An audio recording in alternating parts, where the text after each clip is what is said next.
Hello and welcome back to the channel Physics X. This is the lecture number 8 of class 10th history chapter number 1, the rise of nationalism in Europe. And surprisingly और आपके consistency से हम इस chapter के last lecture पे पहुंच गए हैं और हम ये लेक्चर कहां से स्टार्ट करने वाले हैं? The strange case of Britain. हम नेशनलिज्म पूरे यूरोप में देख रहे थे, तो अब हम आए हैं ब्रिटेन पे।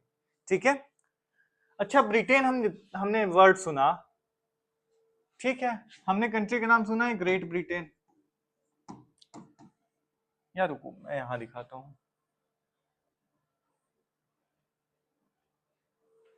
ठीक है, कंट्री का नाम है ग्रेट ब्रिटेन और हमने सुना है यूनाइटेड किंगडम, सुना है दोनों नाम, यूनाइटेड किंगडम। एंड तीसरी कंट्री इंग्लैंड। तीनों में क्या कोई डिफरेंस है या तीनों एक ही हैं? ठीक है, तो पहले डिफरेंस समझते हैं। इंग्लैंड एक कंट्री है, ठीक है, जो कि पार्ट है यूनाइटेड किंगडम का और ग्रेट ब्रिटेन दोनों का। ठीक है, जैसे ये कंट्री एक इंग्लैंड, उसके साथ स्कॉटलैंड और उसके साथ क्या है, वेल्स। जब ये तीन कंट्रीज एक साथ मिलती हैं तो बनाती हैं ग्रेट ब्रिटेन। ठीक है, और इनके साथ अगर हम आयरलैंड का एक पार्ट ले लें, नॉर्दर्न आयरलैंड, तो ये जो ग्रुप बनता है, ये ग्रुप है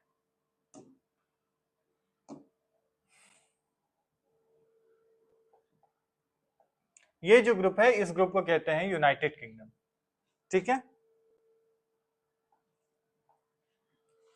तो ये डिफरेंस क्लियर होना चाहिए कि इंग्लैंड एक पार्ट है यूनाइटेड किंगडम का भी और ब्रिटेन का भी। यूनाइटेड किंगडम का मतलब है इंग्लैंड, स्कॉटलैंड, वेल्स और नॉर्दर्न आयरलैंड, और ग्रेट ब्रिटेन का मतलब है इंग्लैंड, स्कॉटलैंड और वेल्स। तो अब हम इस पे वापस आते हैं। The strange case of Britain. Britain का स्ट्रेंज केस मतलब क्या अजीब हुआ ब्रिटेन में। ठीक है, कुछ तो अजीब हुआ होगा। So the model of the nation और the nation state, some scholars have argued, is Great Britain. अब पूछा जाए कि भाई नेशन स्टेट क्या होता है, तो कई सारे स्कॉलर्स क्या कहेंगे कि ग्रेट ब्रिटेन को देख लो, वो जो है वो नेशन स्टेट का परफेक्ट एग्जांपल है। ठीक है, not the result of sudden upheaval और रिवॉल्यूशन। जो ब्रिटेन में नेशनलिज्म आया वो ऐसा नहीं आया कि एक अचानक से जनता विद्रोह करने उठ गई, एक रिवॉल्यूशन हुआ और ग्रेट ब्रिटेन बना, ऐसा कुछ नहीं हुआ था। It was the result of long drawn out process. ये बहुत धीरे धीरे प्रोसेस हुआ था।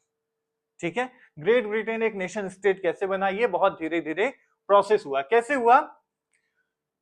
18th सेंचुरी के पहले कोई भी ब्रिटिश नेशन एग्जिस्ट नहीं करता था। कोई ब्रिटिश क्या होता है ये किसी को मतलब नहीं था, क्या होता है पता नहीं है। तो जो प्राइमरी आइडेंटिटीज थी, जो ब्रिटिश आइल्स पे रहते हैं, आइल्स मतलब एक आइलैंड्स, ठीक है, आइलैंड को कहते हैं आइल। तो जैसे मैंने बताया, देखो दो चीज याद रखना, दो आइलैंड है ना, एक जिसपे है इंग्लैंड, स्कॉटलैंड और वेल्स, और दूसरा जिसपे है आयरलैंड।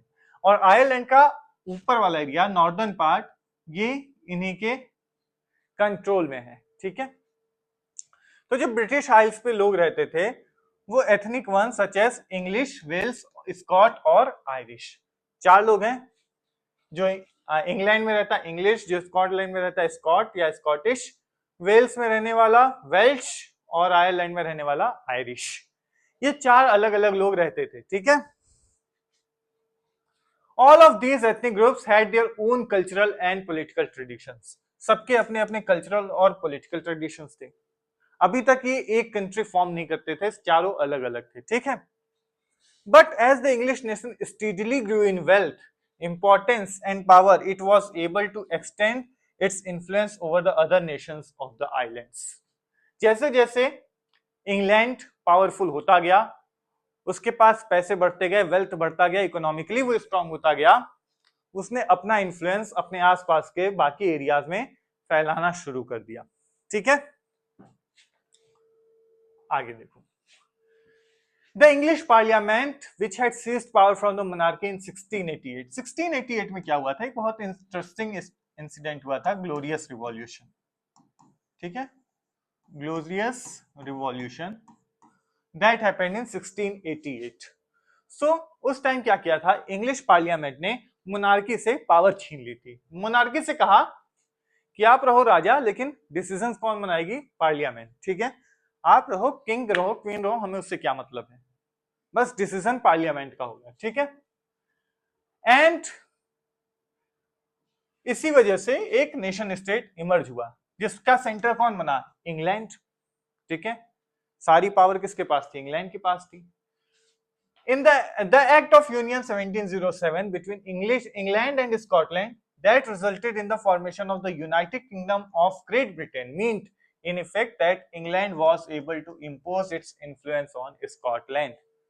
1707 में एक एक्ट पे साइन किया था दोनों ने, स्कॉटलैंड और इंग्लैंड ने, जिससे क्या हुआ था, जिससे वो यूनाइटेड किंगडम का पार्ट बन गया था। इसका क्या मतलब था कि अब जो इंग्लैंड है वो अपना इन्फ्लुएंस इनके ऊपर शो कर सकता है कि अच्छा ठीक है, अब तो हम एक साथ है ना, तो अब तुम भी इंग्लिश बोलो। ठीक है, the British parliament was henceforth dominated by its English members. और इसके बाद क्या हुआ, जो ब्रिटिश की पार्लियामेंट थी उसमें सबसे ज्यादा इंग्लिश मेंबर थे, इंग्लैंड के लोग थे। इट मीन्ट, इसका क्या मतलब हुआ, Scotland's distinctive culture and political institutions were systematically suppressed. जो स्कॉटलैंड का कल्चर था उसको सप्रेस किया जाने लगा धीरे धीरे। एक सिस्टम के तहत जो स्कॉटलैंड के लोग थे, जो उनका कल्चर था, वो धीरे धीरे खत्म होने लगा और किसको प्रमोट किया जाने लगा, सिर्फ इंग्लिश कल्चर को। The Catholic clans that inhabited the Scottish highland suffered terrible repression whenever they attempted to assert their independence. Catholic clans जो स्कॉटिश हाईलैंड्स में रहते थे, मतलब पहाड़ों पे रहते थे स्कॉटलैंड में, वो जब भी अपनी बात उठाने की कोशिश करते थे, अंग्रेज उनको बहुत बुरी तरीके से दबा देते थे। सो and the Scottish Highlanders were forbidden to speak their Gaelic language or wear their national dress. उनको अब उनकी लैंग्वेज नहीं बोलने दी जा रही थी, उनको उनका ड्रेस नहीं पहनने दिया जा रहा था, और बहुत सारे लोगों को उनके घरों से निकाल के बाहर भगा दिया गया। अब हम आते हैं आयरलैंड पे। स्कॉटलैंड का हमने देखा, अब आयरलैंड पे आते हैं। Ireland was a country deeply divided between Catholics and Protestants. अब आयरलैंड दो ग्रुप में डिवाइड था, कैथोलिक्स और प्रोटेस्टेंट्स। कैथोलिक प्रोटेस्टेंट्स क्या है, ये क्रिश्चियनिटी में दो अलग अलग बिलीफ सिस्टम है, अलग अलग सेक्ट है। ठीक है, जैसे मुस्लिम्स में शिया और सुन्नी है, सेम वाइज क्रिश्चियनिटी में कैथोलिक्स और प्रोटेस्टेंट्स हैं। अब अंग्रेजों ने क्या किया, प्रोटेस्टेंट्स का हेल्प किया आयरलैंड के, ताकि वो अपना आयरलैंड के कंट्री पे अपना डोमिनेंस एस्टेब्लिश कर पाए। ठीक है,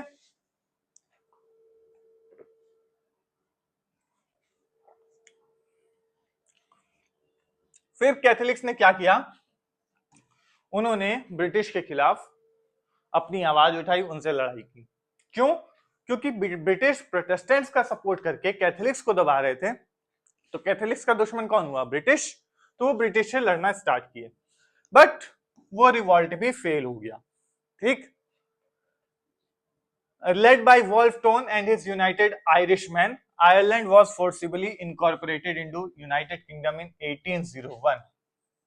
और 1801 में जो रिवॉल्ट वॉल्फ टोन ने स्टार्ट किया था आयरिश लोगों को लेकर, वो 1798 में पूरा दबा दिया गया, और 1801 में आयरलैंड को जबरदस्ती यूनाइटेड किंगडम का पार्ट बना दिया गया।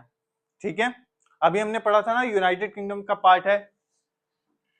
आगे देखो, a new British nation was forced with a dominant English culture. और अब एक नया नेशन बना जिसमें इंग्लिश को ज्यादा तवज्जो दी जा रही थी, इंग्लिश को ज्यादा पूछा जा रहा था, ना आयरिश लैंग्वेज को, ना स्कॉटिश लैंग्वेज को, ना वेल्श लोगों को। ठीक है, the symbols of the new Britain, जो ब्रिटेन का नया सिंबल बना, the British flag, Union Jack, the national anthem God save our noble king, the English language were actively promoted.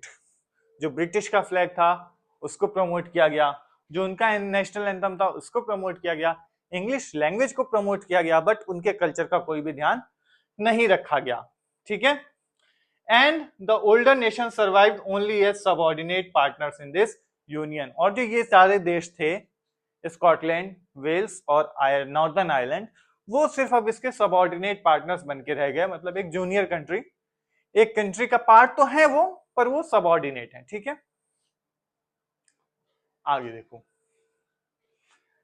ये था एक ब्रिटेन का स्ट्रेंज केस, अजीबोगरीब केस। नेशन में क्या होता है, एक shared identity, common identity, common identity थी नहीं, कॉमन आइडेंटिटी बन गई। इंग्लिश कभी कॉमन लैंग्वेज थी नहीं उनकी, पर इंग्लिश कॉमन लैंग्वेज बन गई। ठीक है, that was the strange thing about Britain. Now we will move on to the next topic, visualizing the nation. हम नेशन को कैसे विजुअलाइज करें? नेशन तो एक एब्स्ट्रैक्ट आइडिया है। एब्स्ट्रैक्ट का मतलब क्या होता है? एब्स्ट्रैक्ट मतलब जिसका कोई फॉर्म नहीं है। ठीक है, शेप नहीं है। देश से हम क्या समझते हैं कि उसका कोई फॉर्म है? कैसा दिखता है देश? सिर्फ कागज पे बना ऐसे, हमने ये एक पेपर पे ऐसे ऐसे बना दिया, क्या ये कंट्री है?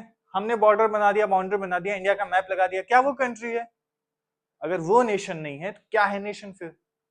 हम कैसे विजुअलाइज करें, कैसे लोगों को लगे कि हाँ ये नेशन है? ठीक है, बहुत बड़ा क्वेश्चन है कि नेशन को कैसे विजुअलाइज किया जाए। How does one go about giving a face to a nation? कैसे एक नेशन को एक चेहरा दिया जाए ताकि लोगों को समझ में आए। जैसे एक ह्यूमन ब्रेन की टेंडेंसी होती है ना, वो हर एक चीज में ना फेस आइडेंटिफाई करने की कोशिश करता है। जैसे बादलों को कई बार देखो तो तुम्हें कई बार चेहरे दिखते हैं। वो चेहरे इसलिए दिख रहे हैं क्योंकि हमारी टेंडेंसी है कि हम फेस बनाएं उसको। हम कोई जानवर रिलेट करेंगे, हम कुछ ना कुछ रिलेट करते हैं। ठीक है, तो आर्टिस्ट ने एक तरीका खोजा क्या करने का? पर्सोनिफाई करने का। पर्सोनिफाई मतलब अब हम नेशन को एक पर्सन की तरह देखेंगे। ठीक है, sorry, they represented a country as if it were a person.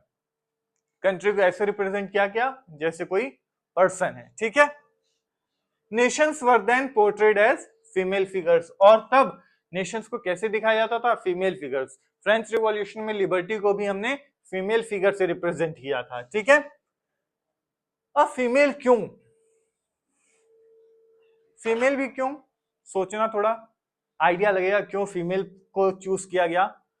But ये जो फीमेल चूज किया गया था, ये एक रियल लाइफ का कैरेक्टर नहीं था, कोई रियल वीमेन नहीं थी। ठीक है, rather it sought to give the abstract idea of the nation a complete concrete form. इसका यूज किया गया था, जो ये नेशन का आइडिया है कि नेशन क्या होता है, उसको एक कॉन्क्रीट फॉर्म देने के लिए इसका यूज किया गया। That is the female figure became an allegory of the nation. और अब जब भी हम नेशन की बात करते हैं तो हमें सीधे फीमेल फिगर याद आती है। क्या याद आता है? भारत माता। ठीक है, कोई है नहीं, कोई फीमेल ऐसी है नहीं, बट हमने उसे विजुअलाइज किया, हमने उसे एक पर्सन का फॉर्म दिया है। आगे देखो, French revolution liberty, justice and Republic को शो करने के लिए फीमेल फिगर का यूज किया गया फ्रेंच रिवॉल्यूशन में। एंड ये सारे आइडियाज दिखाने के लिए अलग अलग ऑब्जेक्ट्स और सिंबल्स का यूज किया गया। As you would remember the attributes of liberty are the red cap. Liberty का मतलब रेड कैप। रेड कैप दिखा के हम लिबर्टी दिखाएंगे, या ब्रोकन चैन, टूटा हुआ जंजीर है, चैन है जिससे बांधते हैं हथकड़ी, वो अगर टूटी हुई है तो लिबर्टी दिखाई जा रही है। जस्टिस को हम कैसे दिखाते हैं? Blind folded women carrying a pair of weighing scales. एक देखी होगी मूर्ति तुमने मूवीज में, एक मूर्ति होती है जो अपने आंखों पे पट्टी बांधे रहती है और एक ऐसे तराजू लेके खड़ी रहती है। हम इससे जस्टिस को दिखाते हैं ना। क्यों? क्योंकि अगर आंखों पे पट्टी बंधी है तो शायद जब भी कोई उसके सामने आएगा तो वो दोनों में बिना डिफरेंस किए हुए जस्टिस दे पाएगी।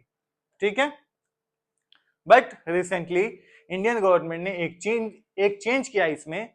क्या चेंज किया है? उन्होंने उस जो स्टैच्यू है उस पे से वो पट्टी हटा दी है। अब पट्टी क्यों हटा दी है? क्या अब जस्टिस लोगों को देख के दिया जाएगा कि कौन कैसा है या वैसा है? क्या जस्टिस बायस्ड हो गया है? या जस्टिस इससे और ज्यादा इंप्रूव होगा? आंख पे पट्टी लगने से क्या हमें स्पेशल कंडीशन दिख पाएंगी कि अच्छा इसको इसके लिए कंडीशन अलग है तो इसके लिए जस्टिस अलग होना चाहिए, या सेम डिसीजन सबके लिए एप्लीकेबल होना चाहिए? सोचना इसके बारे में थोड़ा आराम से। Similar female allegories were invented by artists in the 19th century to represent the nation. तो 19th century में यही फीमेल फिगर वाला कॉन्सेप्ट हर नेशन को रिप्रेजेंट करने के लिए यूज किया जाने लगा। In France, she was Christine Marianne, a popular Christian name which underlined the idea of a people's nation.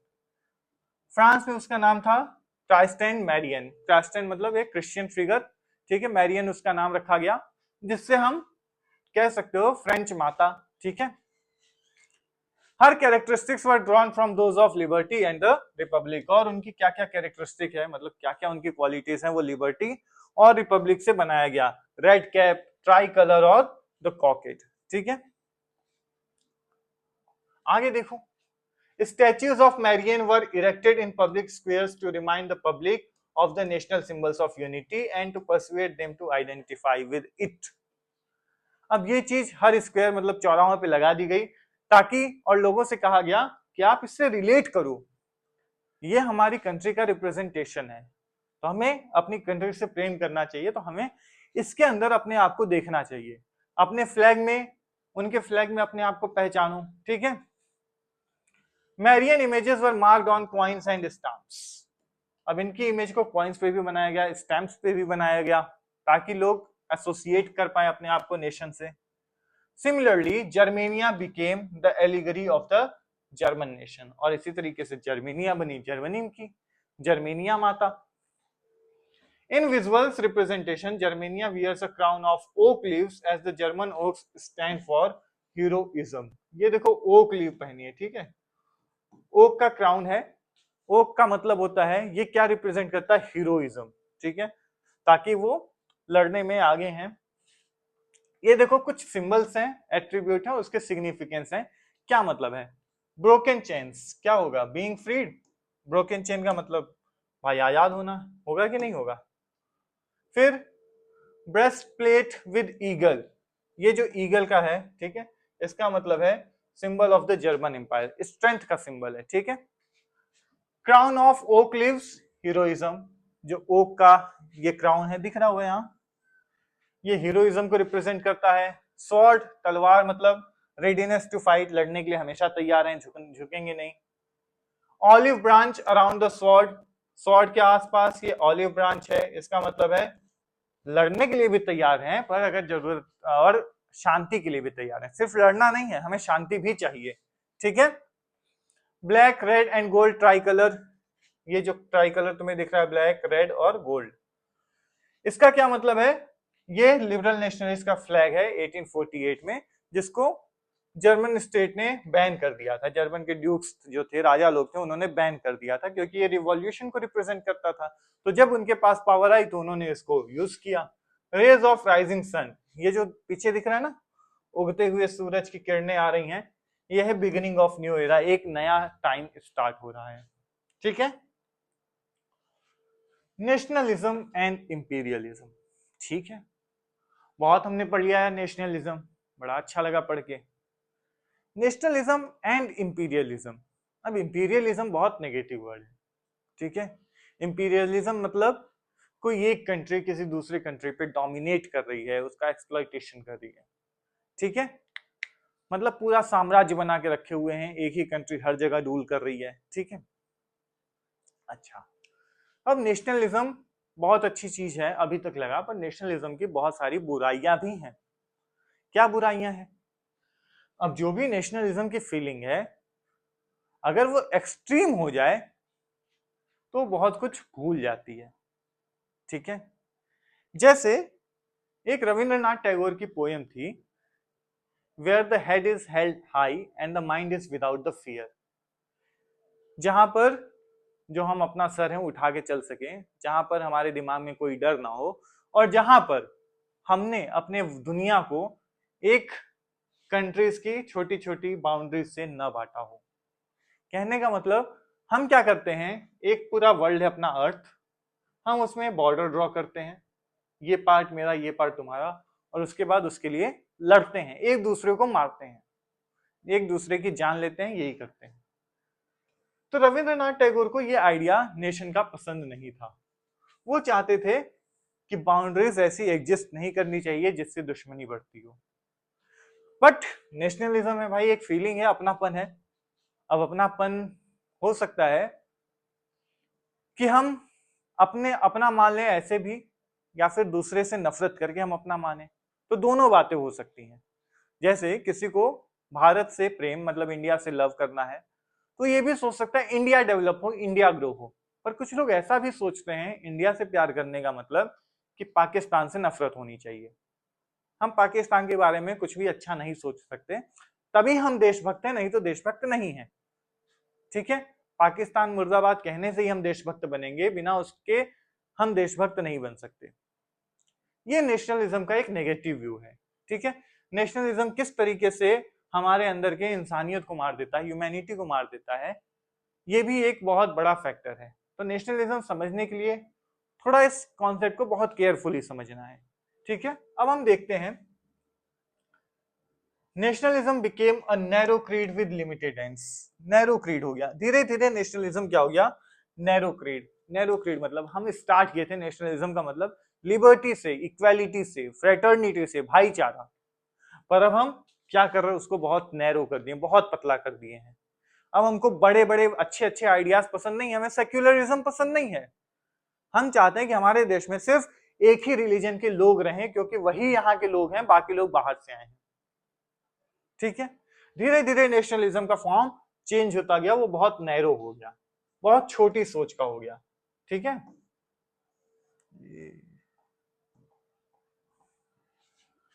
ठीक। Nationalist groups became increasingly intolerant of each other and ever ready to go to the war. जो nationalist लोग थे वो लोग क्या हुए, बहुत ज्यादा इंटॉलरेंट हो गए। इंटॉलरेंट मतलब अब उनके देश की कोई बुराई करके देखे, कुछ कह भर दे, उतनी भर से वो मारना पीटना स्टार्ट कर देंगे। ठीक है, लड़ाई करने के लिए तैयार हैं, वॉर पे लड़ने जाने के लिए तैयार है अपने देश के लिए। ठीक है, बाकी हमें कुछ और सोचना नहीं है। ये नेशनलिज्म तुम अपने आसपास भी विटनेस कर सकते हो। एक ऐसा नेशनलिज्म है जिसमें हम कंट्री की बुराई सुनना ही नहीं चाह रहे हैं, भले हमारी कंट्री में 50 बुराइयां हों। वो बुराई कैसे, वो जो कमियां हैं वो कैसे दूर होंगी, जब हम उसे एक्सेप्ट करेंगे, जब हमें पता चलेगा अच्छा ये कमी है। हम क्या करते हैं, आंख कान बंद कर लेते हैं कि कोई कमी है ही नहीं, और कोई बोलेगा तो उसको उठा के भेज देंगे पाकिस्तान। इसे देशभक्ति तो नहीं कहेंगे ना। बस नेशनलिज्म यही फॉर्म लेता चला गया। जो बहुत बड़ी यूरोपियन पावर्स थी उन्होंने क्या किया, मैनिपुलेशन स्टार्ट किया। मैनिपुलेशन मतलब लोगों को बहलाने लगे कि अच्छा देशभक्ति का मतलब ही यही होता है। अरे लड़ोगे नहीं अपने देश के लिए, अपने देश के लिए जान नहीं दे सकते हो, पूछना मत क्यों, ये मत पूछ लेना कि क्यों, इसी से हम देशभक्त होंगे क्या, ये करने से हम देशभक्त नहीं होंगे। तो बस ये चीज करते रहो।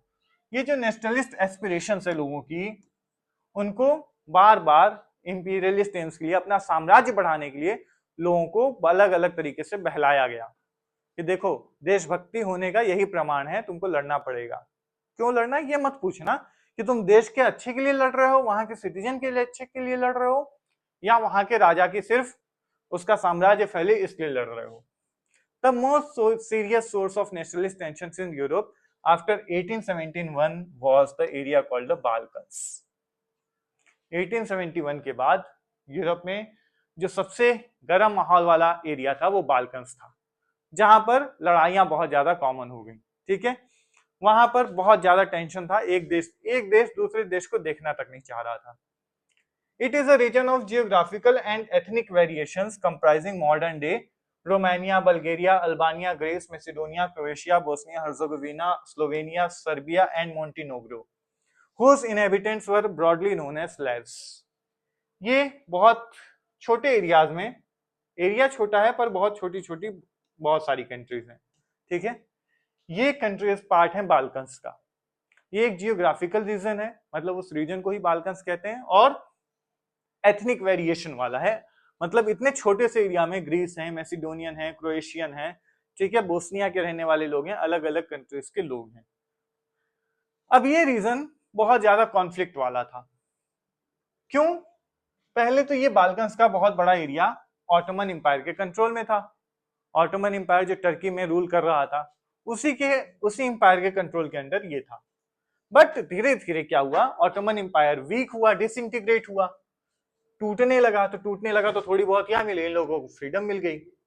और जो रोमांटिक नेशनलिज्म का फीलिंग बाल्कन से पहुंचा था, वो भी लोगों को नेशनलिज्म के लिए बहुत इंस्पायर कर रही थी कि अच्छा हमारा देश है, हमें अपने देश के लिए कुछ करना है। देशभक्ति आ रही थी सबके अंदर, ठीक है। All through the 19th century, the Ottoman Empire had sought to strengthen itself through modernization and internal reforms, but with very little success.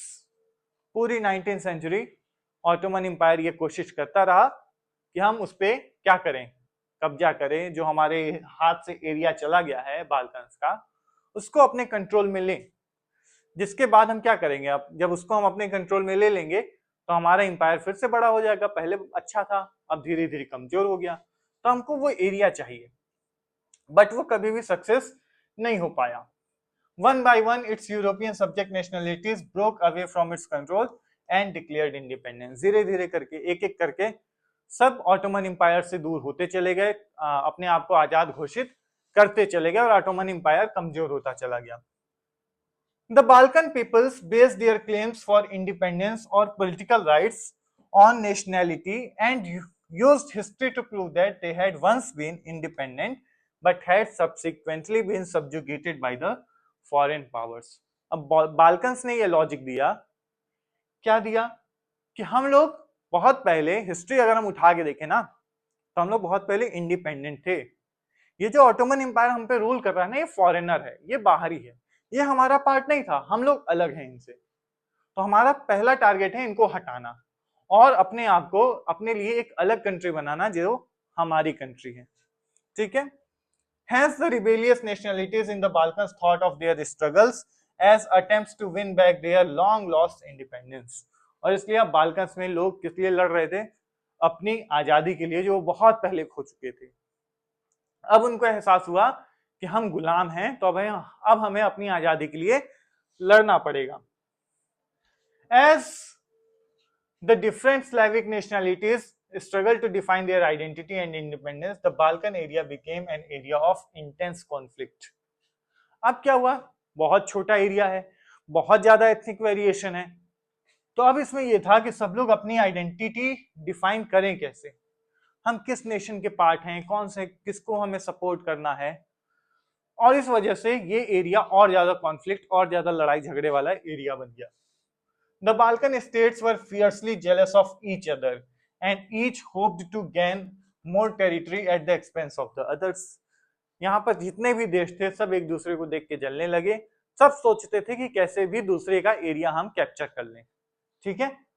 जैसे जब इंडिया में पार्टीशन हुआ था 1947 में, जब अंग्रेजों ने इंडिया के दो टुकड़े कर दिए, इंडिया पाकिस्तान, तो अंग्रेज भी यही चाहते थे कि जो पाकिस्तान और इंडिया है, ये रीजन कभी डेवलप ना कर पाए और ये बाल्कन्स की तरह आपस में लड़ते रहें।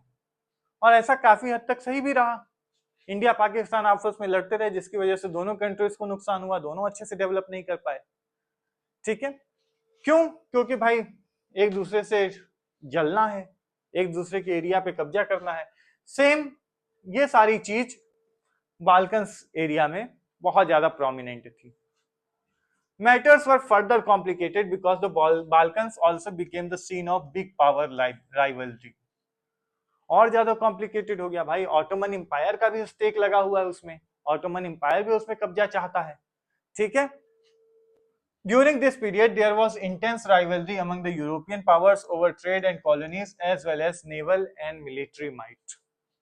भाई ट्रेड के लिए भी बाल्कन्स इंपॉर्टेंट है, नेवल के लिए भी बाल्कन्स इंपॉर्टेंट है, क्योंकि बाल्कन्स ये इधर है कंट्रीज, बाल्कन्स कंट्रीज हैं, और यहाँ पर क्या है, मेडिटेरेनियन सी, ठीक है, यहाँ पर क्या है, मेडिटेरेनियन सी। तो नेवल या मिलिट्री के लिए भी बाल्कन बहुत इंपॉर्टेंट एरिया हो जाता है। These rivalries were very evident in the way the Balkan problem unfolded. ये राइवलरी जो थी, ये जो दुश्मनी थी, वो बड़े आराम से बाल्कन में देखी गई। जैसे हर power, Russia, Germany, England, Austro Hungary was keen on countering the hold of other powers over the Balkans and extending its own control over the area. सब जो कंट्री थी, रशिया, जर्मनी, इंग्लैंड, ये सब चाहती थी बाल्कन्स पे control करना, और कोई भी दूसरी कंट्री अगर इस पे कंट्रोल करती थी तो ये उससे लड़ते थे ताकि बाल्कन्स पे ये कंट्रोल करें। मतलब बाल्कन सबको चाहिए था। This led to a series of wars in the region and finally the First World War. और इसके बाद क्या हुआ, इसकी वजह से बहुत सारी लड़ाइयां हुई और धीरे धीरे फर्स्ट वर्ल्ड वॉर का जड़ यही बना। पूरा फर्स्ट वर्ल्ड वॉर सिर्फ बाल्कन्स के कारण हो गया। ठीक है। Nationalism aligned with imperialism led Europe to disaster in 1914। Nationalism aligned with imperialism, nationalism जब इंपीरियलिज्म के साथ जुड़ गया, जब साम्राज्यवाद के साथ जुड़ गया, जब एरिया बड़े फैलाने की बात आ गई, तो उसकी वजह से यूरोप ने डिजास्टर देखा, एक तबाही देखा फर्स्ट वर्ल्ड वॉर में। 1914 में जब वॉर स्टार्ट हुआ था तो लोगों को लगा था कि ठीक है, दिसंबर आते आते वॉर खत्म हो जाएगा, सितंबर में वॉर स्टार्ट हुआ, दिसंबर तक खत्म हो जाएगा, पर वो 4 साल चल गया, 1914 टू 1918। ठीक है। But meanwhile, many countries in the world which had been colonized by the European powers in the 19th century began to oppose imperial domination. But साथ ही साथ जो कंट्रीज पहले कॉलोनाइज थी उन्होंने इस चीज का, इंपीरियलिज्म का विरोध करना स्टार्ट कर दिया कि इंपीरियलिज्म एक अच्छी चीज नहीं है। The anti-imperial movements that developed everywhere were nationalist in the sense that they all struggled to form independent nation states and were inspired by a sense of collective national unity forced in confrontation with imperialism. और इसके बाद imperialism का पूरे world में जो जो country colonisation का शिकार रही, जैसे इंडिया, उन सब ने इंपीरियलिज्म के खिलाफ बहुत आवाज उठाई और इंपीरियलिज्म से साथ मिलकर लड़ना स्टार्ट किया। European ideas of nationalism were nowhere replicated, for people everywhere developed their own specific variety of nationalism. और जो यूरोप में नेशनलिज्म का आइडिया था, जो फ्रेंच रिवॉल्यूशन से निकला, जो यूरोप में था, वो एरिया, वो जो आइडिया था वो कहीं भी रेप्लिकेट मतलब कॉपी नहीं हुआ, और हर कंट्री ने अपना नेशनलिज्म अपने हिसाब से डेवलप किया। सबके लिए नेशनलिज्म का मतलब अब अलग था। ठीक है। But the idea that society should be organized into nation states came to be accepted as natural and universal. Nationalism सबका अलग था, बट सोसाइटी एक नेशन स्टेट का फॉर्म लेगी, एक ऐसी कंट्री होगी जहां कॉन्स्टिट्यूशन होगा, रिपब्लिक होगा, पीपल को ज्यादा वैल्यू मिलेगी। ये जो आइडिया था वो हर जगह कॉमन रहा। ठीक है। So that was all in this chapter. This is the end of the chapter. Video पसंद आई है, वीडियो को लाइक करना। कौन सा चैप्टर नेक्स्ट कौन सा चैप्टर कवर करना है इसके बाद कमेंट में बता देना। ठीक है। और तब तक के लिए चैनल को सब्सक्राइब करो, वीडियो को शेयर करो।